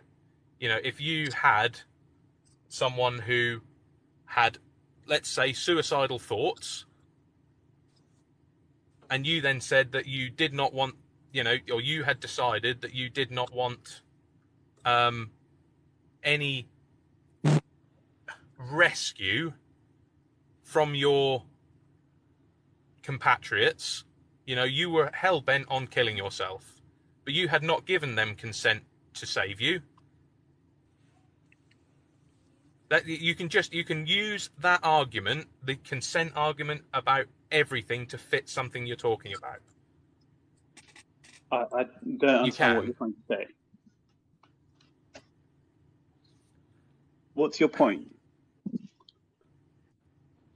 You're saying that just because someone can't say no, that then doesn't give us the right to do whatever we want. Doesn't give us the right. Yeah. And I think that there are situations where someone who is unable to say no, actually it could be in their benefit. And just because we are saying that, oh, if someone can't say no, you can't possibly do that. But we're talking that you're opening up all sorts of.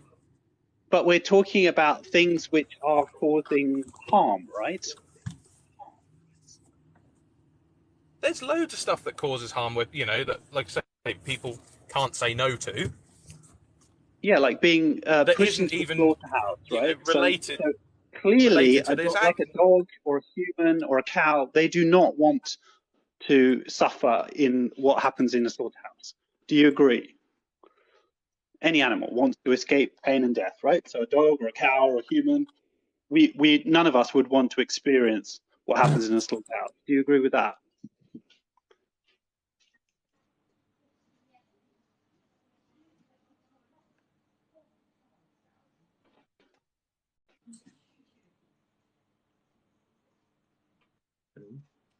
I think his connection might have gone.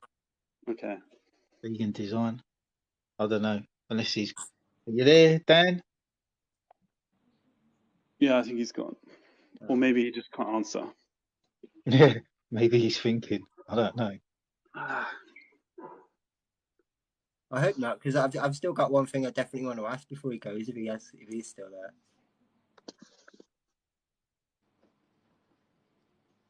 He did. He's on.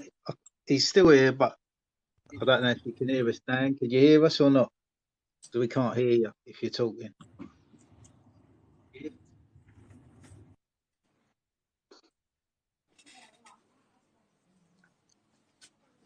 Oh, that's a shame. Comment section is mad. I think you've convinced a lot of people on the fence vegan design. Yeah, I mean, I've been reading some of the comments here. I think, like, generally, I think this guy Dan is obviously like a thinking person, and I think the more you break down the arguments of thinking rational, logical people, they can't defend what they're doing, and it is very easy to expose the inconsistencies and the kind of escaping from the logic that's been used all the time. So absolutely, yeah. I wanted to propose the hypothetical situation that if we could like for like, I don't know how much land and how many cows he's got, but if we could like for like replace his income, his land same, everything the same, but we replace his cows with plants, would he take it? Or is there an actual choice because he enjoys harming them? Because if it's about, he said it's a hobby. I don't know if it's about financial. I don't think he enjoys harming them. I don't think that's why I want to propose. That's what I'm saying. He's obviously a decent guy with. I think it's cultural. I think it's all, it's what people are used mutual to. respect there. Fair play. I mean, he's been on here for a good while now, so. Yeah. Can you guys hear me now? Yeah. I've just. So what? Right, we didn't pull over here. It cut out. Stop it.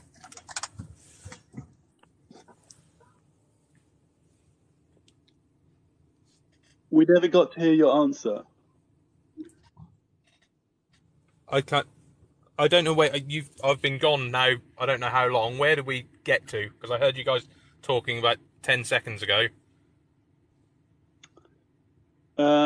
What was the question I was asking? I've forgotten now.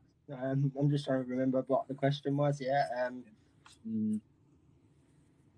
I did just catch. I caught something about swapping cows for plants. Yeah. And then That someone said about enjoying hurting animals. That's all. That's what I heard.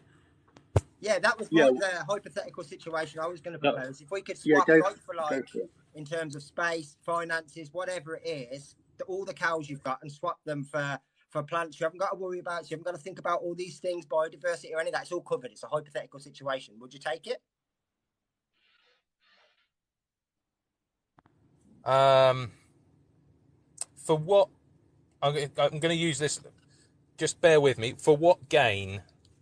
Well, you wouldn't be harming any cows anymore, and you'd be making the same income or whatever it is that you now make. Everything is exactly the same, except no cows directly from you are ever harmed ever again. So now, this is where I'm massively different. I'm massively different to your, I'm going to say, generic beef farmer. So Yeah, you're having the conversation. As it stands at the minute, so I would agree. I must be a pretty poor beef farmer, because as it stands at the minute, I haven't actually physically or financially earned anything from the animals that I own. So what do you, other than what's in it for you? What is your gain currently?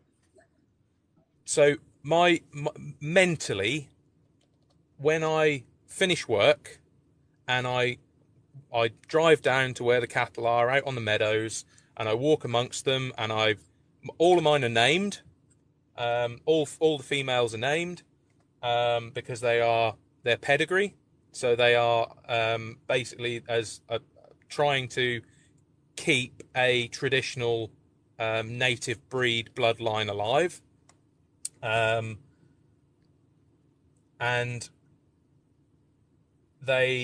for me, I can go down and I have 2 or 3 of them that, I can walk up to. And as mad as it sounds, and, it probably will, I will tell them things that I would never, ever tell another human, another person. Wouldn't even dream of it. But if you make that connection, does it not make it harder when you have to send them off to slaughter? Oh, of course. Absolutely. I'll never say, life is hard.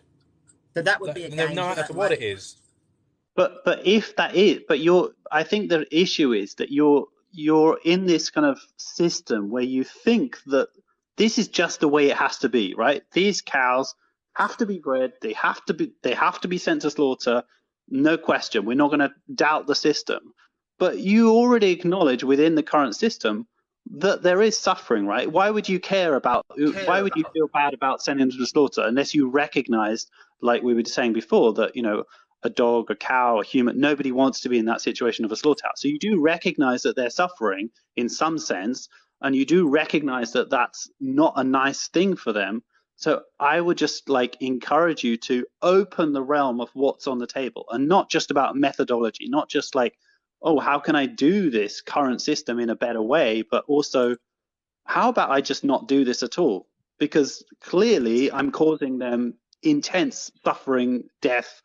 It's horrific what we're putting them through. I mean, maybe you didn't really go to the slaughterhouse. A lot of farmers are disconnected from the slaughter process and just, wave their animals off on a truck. But maybe it's worth facing up to that. Maybe it's worth facing up to the reality and experience that for yourself. Go to the slaughterhouse, witness what actually happens to Daisy or Rex or these animals that you whisper your secrets to, and experience that ultimate betrayal from you, basically, of putting them in that situation. And it'll be hard. See, whereas I would argue the fact where you say that's this intense situation, you are painting the life that they lead, and I'm going to use the word life, slaughter. From the moment they are born. No. Jesus Christ. They are, from the moment they are born to, let's say, a week, a day, whatever you want to say, prior to them going onto a lorry to the slaughterhouse. Doesn't that make the betrayal even harder? You're portraying that life like it is some sort of third, world war-ridden life. Do you think it's better? An interesting question. So if I have a dog that had a happy life, like a good life, right? So they had lots of, good long walks in forests, and they went swimming in the lake and all this, a wonderful life. Do you think that a dog that has a great life has more of an interest in keeping their life, not being sent to the slaughterhouse? Or do you think that because that dog had a good life, it's more justified to, let's say, shoot them in the back of the head when we don't need to? Not mercy killing, just because we want to. I would argue that actually, you're saying it's even more of a betrayal, right? Well, we don't need to. That's the point. So, clearly, we don't need to. But as it stands at the minute, the demand for beef is there. So, in order to meet the demand, we need to provide that. Yeah, but the demand for as it stands at the minute. Demand is a want. As it stands at the minute. Yes, but it's a want, not a need. There is a difference between need and want. There might be a demand for child trafficking. So people want to eat meat. It doesn't mean that it's a requirement. It doesn't mean it's a necessity. It's just what people want, right? But also, like, yeah, exactly. What people want is also not clear, because the way that we have the system right now, I mean, you described that whole process of an anal probe going into the bull, electric ejaculation, and then, you know, restraining the cow, putting the gloved arm in the anus. None of that is communicated to the customer. The customer has this kind of fantasy of green fields and, you know, cycle of life. You know, they've watched The Lion King, and they have this kind of fantasy. There's a huge disconnection from food. Yeah, but that's not an accident. That's deliberate. You know, if you look at the packaging on butter or all these things, it's deliberately promoting this mythology that people are believing in. And so I don't think people are actually in control of what they actually want or what they demand. I think to some extent they're being manipulated by the industry, which wants them to keep buying the dead bodies of these animals and wants them to not think about all the kind of artificial practices and focus on the nature and all those nice imagery, because that's better for business. Again, I think that the idea that, like I say, this life that they supposedly lead is horrendous and is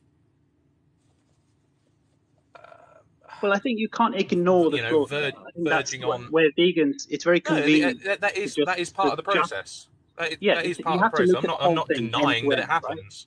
Right? Yeah, so I think that's the problem. Yeah, a lot of people want to ignore that. You can't use the end as the headline piece for the whole life. Well, clearly that part is problematic, right? So why are we not allowed to talk about it? I mean, it's a bit like saying, you know, if I was talking about LGBTQ activism, I'm not saying we can't talk about it. Oh, we're not allowed to discuss, or we shouldn't be focusing on the parts where, you know, homophobia or bullying or whatever it is in schools. Why are you focusing on this bit about bullying and LGBTQ homophobia or whatever it is in school? Why can't you focus on all the nice things that happen to LGBTQ people? Well, because we're focusing on the whole system, and we're not going to turn a blind eye to the bad stuff, right? There's enough of that going on already. You know, the public are an expert at turning a blind eye to the slaughter process. But that is the reality. You know, you are a beef farm. Beef is a dead cow, right? So the whole system is about getting dead animals, the dead bodies of animals. Yeah, I think the route you keep going down, which isn't necessarily your fault, it's the route that most people see themselves going down, is you keep getting stuck on this welfare issue about because they had a good existence up until the point that they were killed, that somehow justifies it, as opposed to some of these places where their existence is squalor from moment of birth till death. It's about the rights, though, regardless of the situations before. So you're saying that they're equal? It's a rights violation, yeah. Yeah, exactly that. Every time that you're making a decision that you don't have the choice to make, you're violating their rights. It's not about the conditions. It's not about the life they lead before they're killed. It's the fact that you don't have the right to make that decision over their life. That's how. Forgive. This may sound a little ignorant, but who are we, as a human race, to decide what rights that animal has? As far as why is it their right? You know, why is it our right that we should kill them or not kill them? You know, why is it their right that they should? Well, hang on, roam the land? Who decides? You're conflating animal rights with human rights to decide not to put a cow in a slaughterhouse. I mean, that's a very shaky argument. I think the rights are not. No, I'm trying to understand where the decision has come that we have just basically decided the rights. But it's a bit like saying if a load of straight people were discussing gay rights and you said, hang on, what gives straight people the rights to decide not to abuse gay people? I mean, it's just absurd. It's not about that. It's about rights.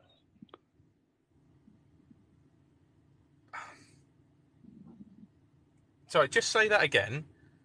How have we got straight people deciding So when you said, we're talking about animal rights, and you said, oh, that's, who gives us the right to not want to slit the throat of a cow or put a pig in a gas chamber, right? So as if this is somehow some kind of human right to grant rights to the animals, right? I think that's the line you were going down. And I was suggesting it's about as absurd as if we were a load of straight people were discussing gay rights, and you brought up as a rejection of gay rights to say, hey, who are we as a bunch of straight people to say that gay people have rights? I mean, it's not a sensible logic. It doesn't make sense. No, but I wouldn't go down that route at all, because again, I'm not homophobic. I'm not I'm not suggesting that. I'm not suggesting it was an analogy to show how ridiculous the logic was. Me personally, I am completely neutral. I don't care if you're black, white, brown, green, orange, pink, whatever you decide is your life, is the way you want to live it. This is what essentially I boil down to, in that. Well, it's not a choice. Being black or being gay is not a choice, just like, being born in the body of a cow rather than a dog is not a choice. And that's why we should not be slitting the throats of cows the same way as we shouldn't be slitting the throats of dogs. They didn't choose to be, their discrimination is completely arbitrary. The fact that, we're kind to dogs, but we put pigs in gas chambers. And it is as absurd because, as discriminating against gay people because, or they were born, gay or whatever. It's not a choice, just the same as a pig doesn't choose to be born as a pig rather than a dog. So this will sound fairly morbid, and you'll have to just bear with me on this. If there was a demand, how are you going to take it? I guess if there was a demand for dog meat, do you think it would be provided for? I mean, there are people eating dog meat. Yeah. So if there was a demand for human flesh, human meat, do you think that would be catered for? I mean, it might be I don't know that it happens as much, but yes, it might be. I mean, you could say that there is demand for all kinds of horrific things, but I would hope as a society we would put a stop to that, just the same as I think we as a society would put a stop to putting pigs in gas chambers. But who decides what we put a stop to? Well, we have a discussion based on, should we be causing harm to these victims? It's a bit like saying, who decides that we should, be not racist? Who gets to decide that? I mean, you're coming back to your original absurd argument. Exactly. It's a discussion. We're having this discussion now. So what happens is people start to discuss the ethics of it, and the idea that the people who are championing tolerance and kindness and compassion are somehow, bigoted to suggest kindness and compassion, I think is a little bit absurd. I think it's a way of avoiding the topic itself and trying to turn it back on the people proposing kindness and compassion or tolerance or anti-homophobia or anti-racism or not putting pigs in gas chambers. I think it's a way to turn it back and say, hey, you're trying to be a bigot by imposing your kindness on others. Like, I mean, it's silly, really. I think it's more the fact that if someone decides to do something within, we've got to use a legal loop, the legal barriers, because there will always be people that will fall outside of that legal loophole and do stuff that is socially unacceptable. Not just socially, it's, horrific. Like you said, child trafficking, rapes, murders, all that sort of stuff. Right. So legality, okay. Yeah, you've got to use that initially as a gauge, haven't you? I mean, do you think legality equals ethics?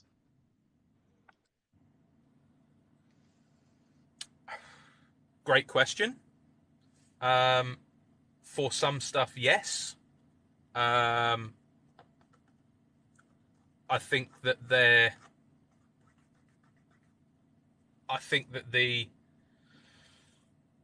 legal system does let down a lot of situations. I mean, it's just come back to me talking about, you know, the whole the legal side, and when you actually said, you know, vegans don't harm people. I don't think we can say that as a blanket statement. I mean, you know, a vegan might harm somebody, yes, no. it will also harm animals. Yeah. To some extent, yeah. But I don't want to get too far away from that. So just to understand, my point would be about that. I don't think you can say that just because the current laws are all we need to decide what's ethical or not. I don't think that's enough. Otherwise, you know, by that logic, we would never be able to progress society. We would never have new laws to protect, you know, individuals from, you know, systems of oppression. It just wouldn't exist because we would always be pointing back to the existing law and saying, hey, this is what's ethical. We've already decided it in the law. So if, for example, if we take the issue, I'm sorry to keep using it because it's easy, but for me, but if we take the issue of, you know, being gay, you know, you could be fired from your job for being gay. If we go back a little bit in history, right, in the UK. And now, do you think that now, obviously, like we have laws passed where you can't fire someone from their job for that. But do you think that the day before or the week before or the month before that law was passed, that those businesses were ethical to fire people from their jobs for being gay? Or do you think like I think, whereas the ethical discussion happened first and then the legality caught up with the ethical discussion and made those laws in order to protect those people? And what was happening was always unethical, even when it was legal to do so. And the same could be said about what's happening now, right? So it's legal. Almost 90% of the 9 million pigs slaughtered in Britain each year are put into gas chambers. That's a legal practice that's happening right now. Now, it's clearly unethical, in my view, to be doing that to 9 million pigs a year. But the law hasn't caught up to that point where we do say that you know, this is because it's unethical, we should be creating laws where we're not allowing this to happen. And we're not allowing, you know, animal agriculture in total.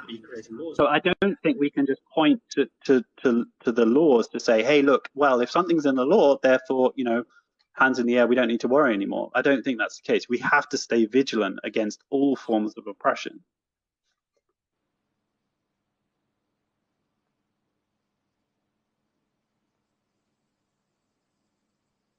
Again. I think you're on mute, Dan. You're going to hate me now because I don't know what happened with the sound, but I was hearing the previous sentence. Well, my point is just that I don't think we can point. I was hearing the previous sentence over top of the second one. You're going to hate me now because I don't know what happened with the sound, but I was hearing the previous. No worries. Well, my point is just that I don't think we can point. I was hearing the previous. I think you're going to have to leave and come back, Dan, if you can.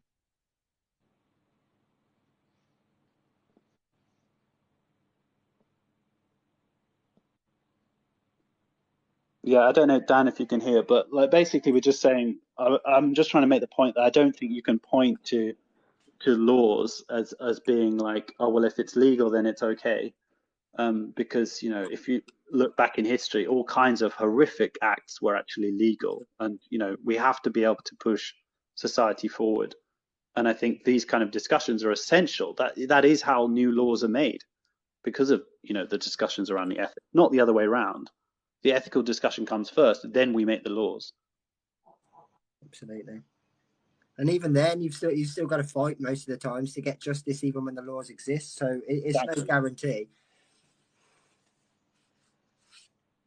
Yeah, because society generally changes as a result of the people's consciousness changing, and then the laws reflect that over time. Yeah, it's generally the people that create the change in society. The governments reflect it. Yeah, and voting and all the rest of it, and then it'll slowly come, you know, new laws will be passed. Like we saw in the UK, didn't we? Like the Animal Sentience Bill came in recently, which was protecting, like you can't boil lobsters alive and stuff like that in the UK. So, you know, that's obviously come about because of the discussion around the ethics. Yeah, well, you can even look at the subject of just pure like dog theft, for example. Look at how heated that is currently and how many petitions there are to get that turned into a proper sentence. So the understanding is definitely there. It's most of the problem is speciesism all the time that you're fighting against. People do have these sort of like moral points. They're just limited to where they focus them. They do understand that certain things are wrong and they're wrong for the right reasons, but they're just very limited on where they'll look in that area. It's just that they've got a certain idea of what animal is this and what animal is that, but it's all just conditioning you have to break through. I mean, I was there once upon a time too, exactly the same. So it's not something that, you know, we're sort of criticizing anyone for directly or anything like that. It's more a case of we were there too. We understand, and now we can see it differently. We can see both perspectives, whereas most people can only still see one. Yeah, and I think as vegans now as well, there's so many other vegans around who are coming up with all these ideas, and you can watch them on YouTube, like Earthling Ed. You can watch Joey Carbstrong. We can listen to one another, and it reinforces our belief that we're right, and the whole vegan movement and the ideas are growing all the time, and the films as well, and the footage we see, and the books that are being written. It just reinforces the belief that being vegan is the right thing to do. Yeah, I mean, it just furthers on from what I said when I first joined earlier. You look at how many people there are now actively going out of their way, putting huge amounts of effort into debunking this, and they're coming up with the same things that I've heard for 8 years. Nothing new, no science, no anything, just the same old thing. Yeah. They're seriously trying hard. They're just not getting anywhere. Because there isn't really an argument against it. I mean, if you take the stigma away, if you take the word vegan or veganism away, it's simply just about not wanting to cause harm to other beings. Who's really in support of that at that level? Someone's saying you'll hate farmers, they put soy products on your plate. Well, firstly, vegans don't hate farmers. We've just had an hour-long conversation with one. We all rely on farmers as well. You know, animal agriculture aren't the only farmers out there, right? But yeah, with the soy thing, you know, most of that soy is anyway feeding to the pigs and chickens that you're eating. Yeah. I'm not sure if Dan's going to be coming back, but I think we had a long discussion with him, and I think it was quite it was a good discussion. But I think you asked some great questions, vegan design, especially for those people who aren't aware. You know, it was a good discussion. Yeah, because it's unusual for us to get a farmer debating with vegans. So people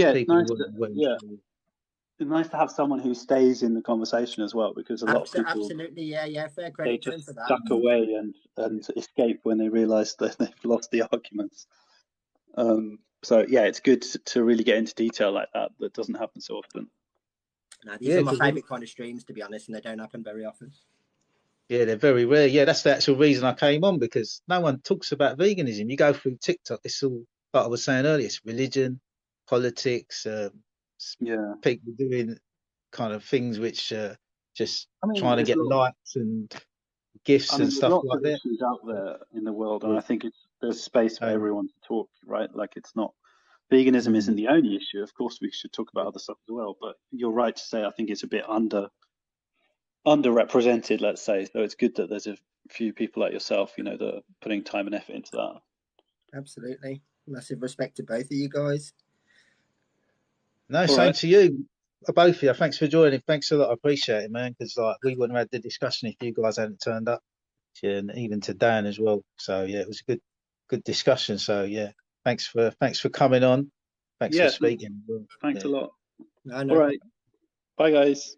See you later. I'll go off as well, so you can have a few new people on, freshen up a little bit if you want. Oh, no, I'm going to wrap it up in a minute. So yeah, thanks for coming on. Well, lovely chatting, and thank you. Cheers. Yeah.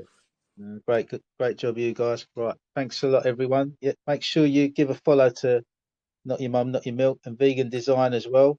So can I just give a very quick shout out to Live Moral as well, please? He's only about 10 away from 1,000 now, so he can go live himself. He's only 17 and he's great. Literally little genius kid. Hope for the future. What's his name again? Live _moral, and it'll come up as veganism is the future. Oh, great. Nice one. Yeah. No worries. Speak to you soon. Okay, cheers. Thanks a lot. Thanks for joining Not Your Mum. Give a follow.